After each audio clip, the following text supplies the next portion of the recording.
One of the main issues that I have with shows that end with season 4 is that the shows just end up being written as more of a transitional season or the next season rather than the final season. Because basically, when you compare the 4th season that's marketed as the final season to the season that's come before that, season 3 does a lot better job at wrapping things up. So you're like, okay, if this show does get canceled, the finale wraps enough things up for us to be like, this can be marketed as a series finale. So when the actual final season and the series finale does come up, everything just falls flat. So you watch the finale and you're like, that's it? Really? It really didn't wrap anything up. Like, they could have really just kept this season. And that's what I felt about this season being marketed as the final season of the show.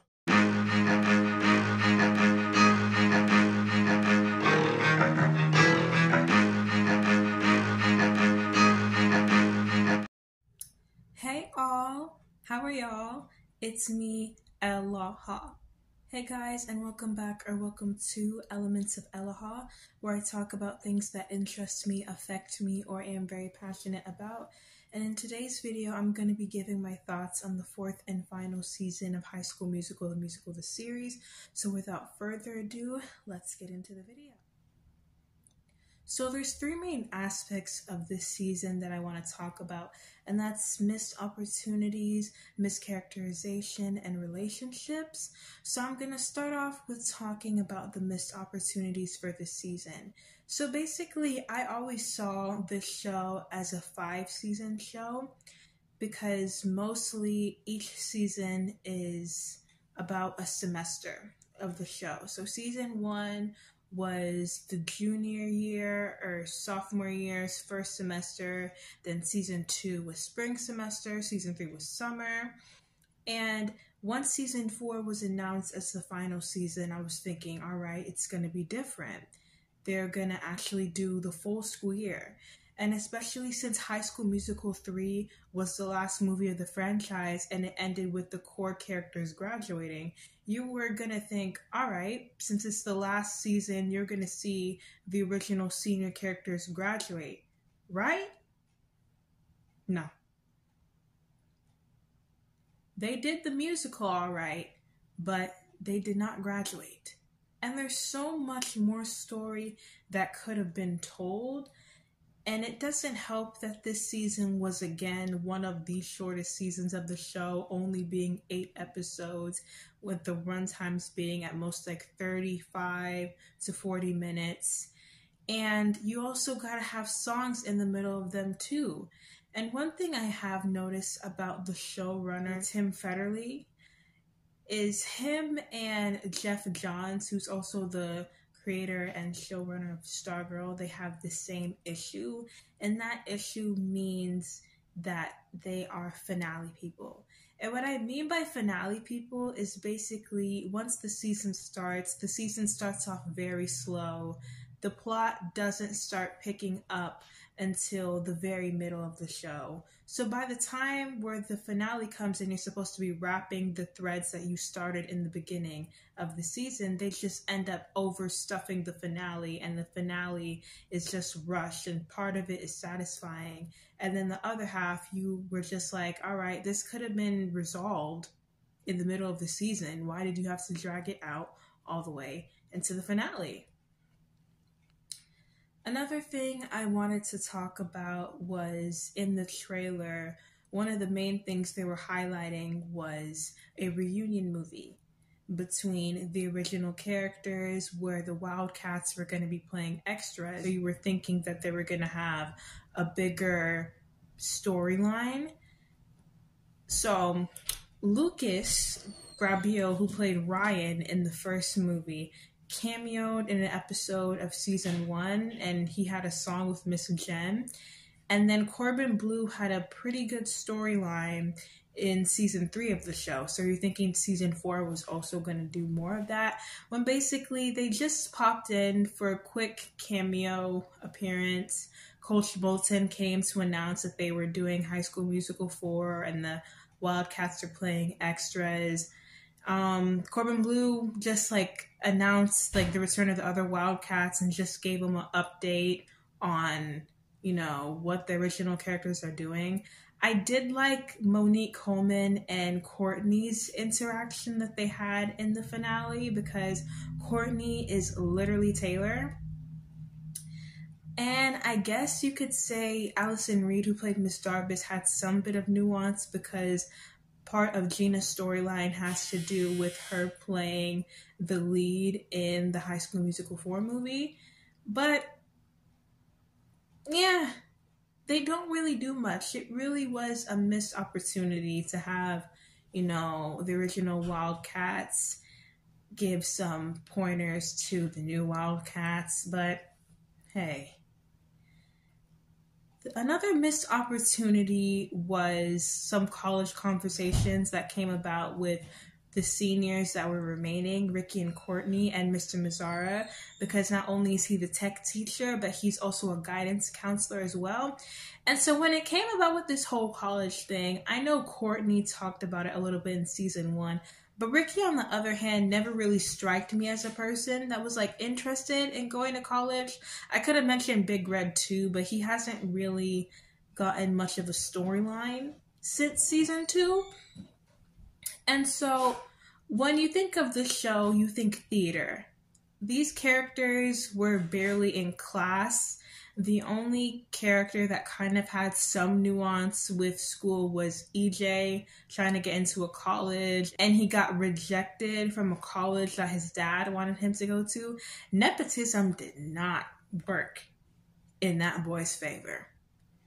So mostly, obviously, since this isn't a show that relies too much on academics because they're in the theater most of the time, or most of their storylines are tied to theater and musicals, I was really interested in seeing where that storyline could go, and it didn't really go anywhere. This could have also been an opportunity for Ricky and Courtney to talk about how they're the only seniors really that are left standing, because Nene left and Big Red left too. Just wasted potential there. They could have talked about like their fear of graduating. Courtney could have helped him with college applications. Stuff was dropped here and there, but nothing was just executed. And that whole thing of like Mr. Mazzara ripping up Courtney's college letter, it just felt so out of character for him. Another missed opportunity was, why is it Jet and Maddox that you introduced in season 3 do not have last names, but Mac, who you introduce in this season, does? Why? That does not make sense at all. There was a lot of songs from High School Musical 3 that they did not do in the musical. And they also cut a video of The Boys Are Back too, I'm guessing for budget reasons. But I can't think of them off the top of my head, so I'm just going to list them here. And then it's just the show ending in the middle of the school year. You were thinking since they're doing High School Musical 3, they're going to end up graduating, and that just never happened. They were acting like this was the complete end, and they still got a whole nother semester left. This show definitely, because of like the way the show's run, it didn't even need like a 5th season, because of course the High School Musical franchise ended with the 3rd movie, but I feel like it just needs like a 2-hour wrap-up movie to wrap the show up. And this season kind of traded the friendships that were built throughout the course of the show for romance. And it's like, you could balance relationships and friendships at the same time. I don't know why it has to be one or the other. Especially one I missed was Courtney and Gina. They had such a good sisterhood bond. And they also forgot about Courtney's anxiety a little bit. They still mentioned it here and there before the musical was about to start.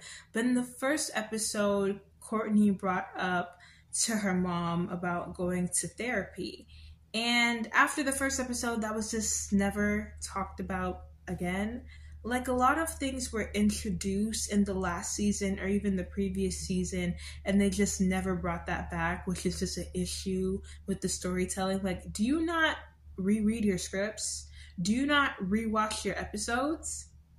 Like, come on. I know it's been a gap in between seasons, but it hasn't been that long. Please, for continuity reasons, reread your stuff or rewatch your stuff.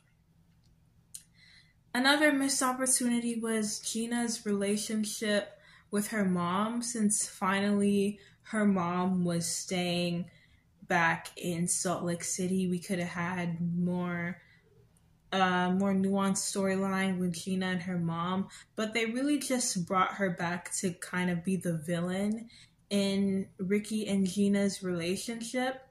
Because why is it that when the musical was starting, this woman kept looking for ways to leave? Why is she always leaving? So that could have been like a bigger storyline that they could have had with Gina and her mom, but they really just had her just there to be the villain. And it doesn't help that she's one of the only Black characters in the show too. Nope. Another missed opportunity that I want to talk about, and this is the last one for this section, is censoring Carlos's storyline about Seb. But first, I want to talk about some of the mischaracterization that went on during this season. So, I did notice there was a bit of mischaracterization with Gina in that flashback, and it was supposed to take place before the pilot. And I don't know if them talking about Gina not knowing how to improv was the thing that they introduced in Homecoming, or just something that they introduced in the Real Campers of Shallow Lake episode in season 3. I don't know, because it's very hard for me to rewatch the show considering how a lot of the relationships were awful and how they treated their non-straight white characters. Crazy. Another thing was, why is it that Courtney was obsessed with a high school freshman reality TV star when she was literally attending the premiere of a Disney Plus documentary about her and the other East High Wildcats putting on a musical?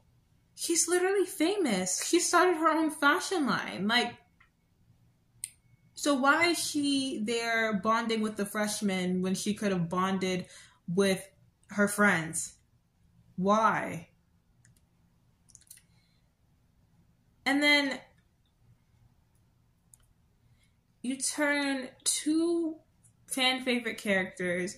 They're kind of boring, but you know they're sweet. Why are you turning two of the sweetest characters, two of the most innocent characters, into cheaters for the sake of doing that? Why? They ruined, and the two characters that I'm talking about are Big Red and Seb. And it's just like, it makes you think about that episode that they both came back in the last 2 episodes of season 3. You just have to analyze it real differently.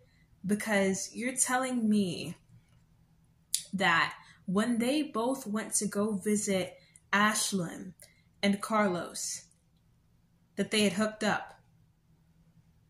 Carlos had spent the whole season trying to go track down Seb and say, hey, this documentary made it seem like I was cheating on you, but I wasn't cheating on you. And Seb was actively avoiding Carlos. Whole time, you're the one that cheated? And Big Red, when he told Ashlyn that he had cheated on her, why was he smiling? Why was he smiling? Why are you so excited to tell somebody that you cheated on them? The next thing I was wanting to talk about is, why is it that Jet and Courtney's first conversation that they have in season 4, obviously in the last season it was revealed that Jet had a crush on Courtney. He was crushing on Courtney the whole summer. And then when Courtney was like, hey, Jet, obviously showing some interest in him, he was like, oh no, that wasn't me, Courtney. That was a Hans thing. Are you dumb? Are you mad? You did, Chris? Like, Jet was like, and this just continues my point of like dragging things out longer than they needed to be dragged out.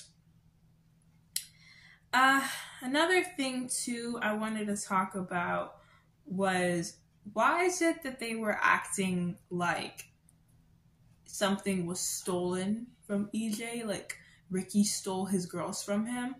Last time I checked, Ricky and Nene were together first, and you were a rebound. And Gina had liked Ricky first, and they just happened to put you and Gina together. You were not being a good boyfriend to Gina. That is what you were, ignoring her all summer and prioritizing the musical over her. That is why she broke up with you. And that is why her and Ricky are together. Ricky didn't take anything from you. And the fact that after the whole blow up in the Halloween episode, EJ had to be the one to help Ricky come to his senses, out of all people, EJ! You gotta be kidding me. You got to be freaking kidding me. And how is it that it's only been, what, 2-3 months and EJ's working as an RA? If he had like a job outside of college, that would have been a bit more realistic, but how has he only been a freshman for 3 months and he's able to work as a resident assistant? He barely knows the residency. It don't make sense. It don't make sense. And also, another thing about the Halloween episode was when Maddox was playing a prank on the Wildcats. It was kind of like revenge for the whole Susan Fine thing in season 3. And Ashlyn obviously has started developing some feelings for Maddox. So when she thought that, oh, Maddox got electrocuted, is she dead? And she'd been like, oh, boo. And you could clearly see that Ashlyn was scared. She thought that Maddox had died. Maddox just was like very nonchalant about it. It's weird. Kind of weird. And so, lastly, the last thing I want to talk about are the relationships. I'll start this off by saying Tim doesn't know how to prioritize a ship without sidelining other ships. You can have a show that obviously you know who the main ship is and still give the side ships enough screen time, enough meat for us to be like, okay, that's satisfying. Some shows I think that do that really well are shows like All American, Outer Banks, and Superman and Lois. Those are 3 of the shows I can think of off the top of my head that do a good job of like, hey, you know who the main ship is, but you can also care about these side ships because they have enough scenes for you to be like, oh yeah, I'm rooting for these people that aren't the main ship. But the only ships I think that got a decent amount of screen time and a good storyline were obviously the main ship, Ricky and Gina, and Maddox and Ashlyn. Basically, the whole thing with Seb and Carlos, it was just the same old miscommunication storyline and cheating. Big Red and Ashlyn broke up, obviously, because Maddox and Ashlyn were developing, and these two were going through a whole new discovery of their sexuality. And Jetney, I'm gonna make like a whole separate rant video on that and squeeze it in here because I'm very pissed. And Miss Jen and Mr. Mazzara, I gotta throw the hags in here. The fact that they were building the ship up for like 3 seasons only for them to get like a 2-second side hug in the finale.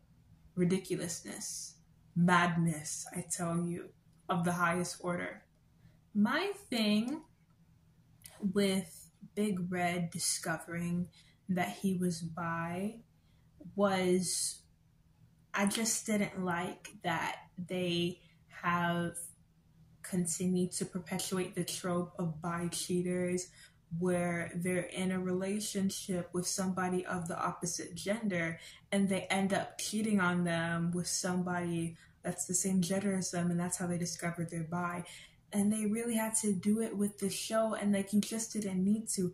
He didn't need to cheat on his girlfriend to discover he's bi. If they had like a nice almost kiss moment, of course, because they were both missing their partners because they were away at camp, I think that would have been a lot more impactful than being like, oh yeah, I cheated on you, tee-hee, forgive me.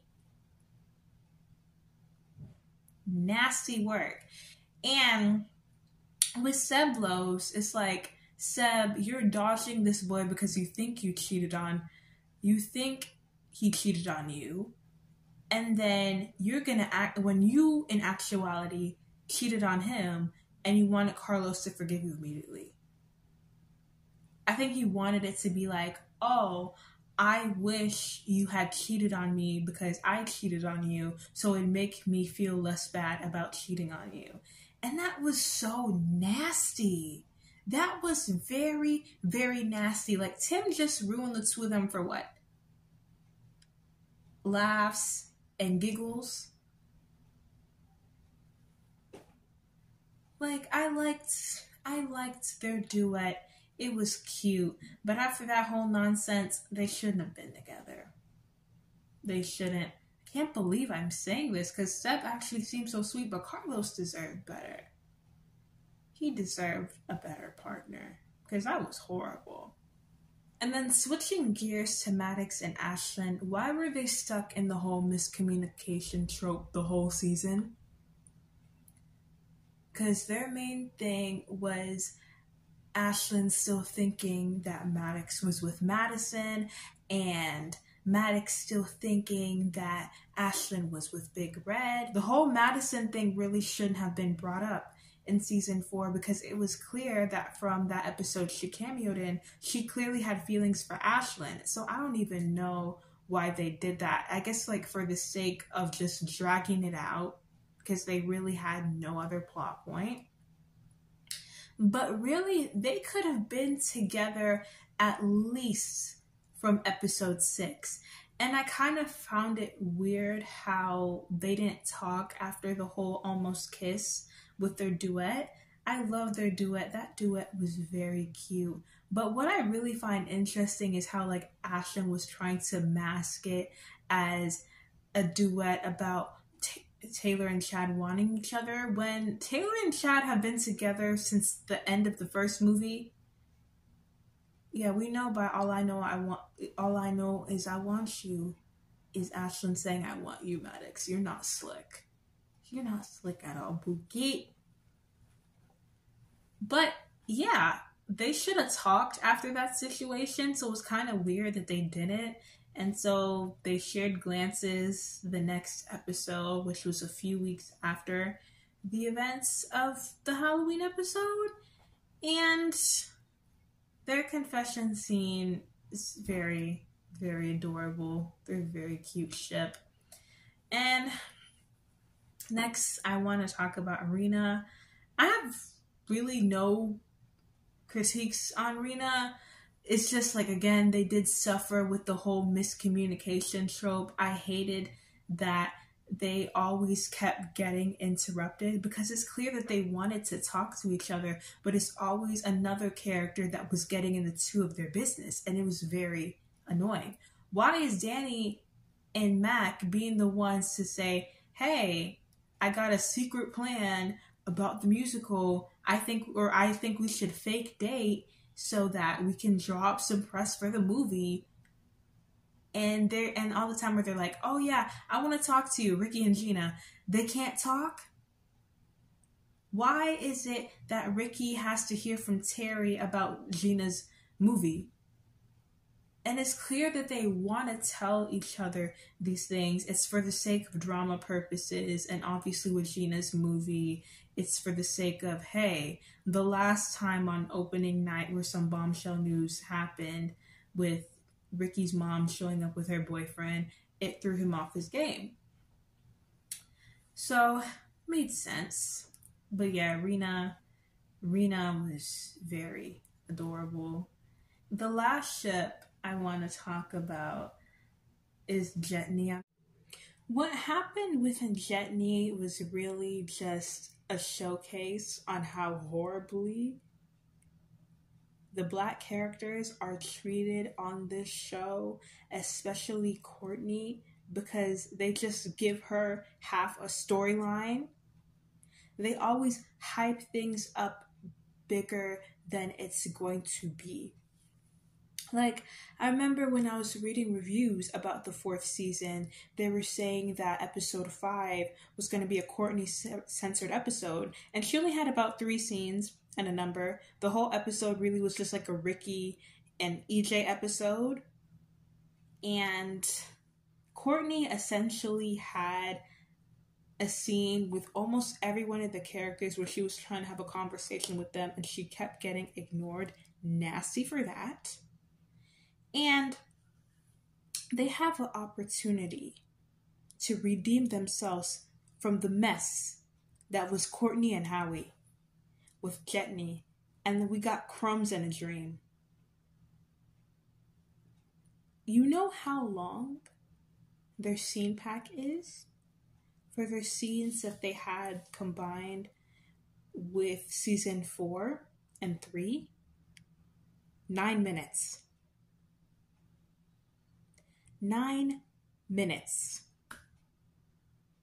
Jetney didn't even get a confessional scene.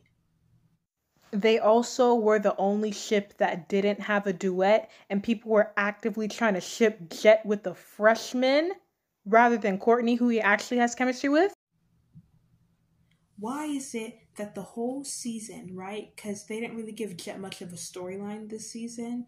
He was supposed to be more of like a love interest to Courtney. And they were constantly saying, Jet, you need to tell Courtney how you feel. You need to tell Courtney how you feel. And nothing happened. Nothing happened. Or at least nothing happened on screen. And when it came to teasing season 4, Tim was like, oh my gosh, did Jet say he was in love with her? Nini's gone. Who's going to be her support system, Jet?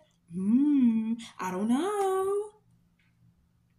And then you barely see the two of them get enough screen time.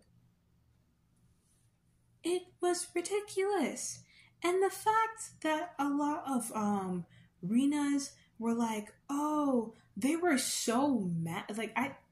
They were so mad at the idea that Courtney was getting a love interest or that Jetney was a thing. Jetney's not going to inconvenience you. Your ship is the main ship, so why are you mad that we want the Black ship to get something?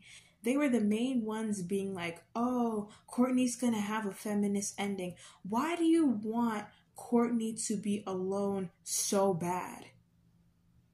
Because you don't see Courtney as a character. Why do you think Courtney's the only character that isn't deserving of love? They had one chance to redeem themselves with that nonsense. And they just half baked it. Like, Jetney deserved better. But mainly, overall, this season, it was good setup.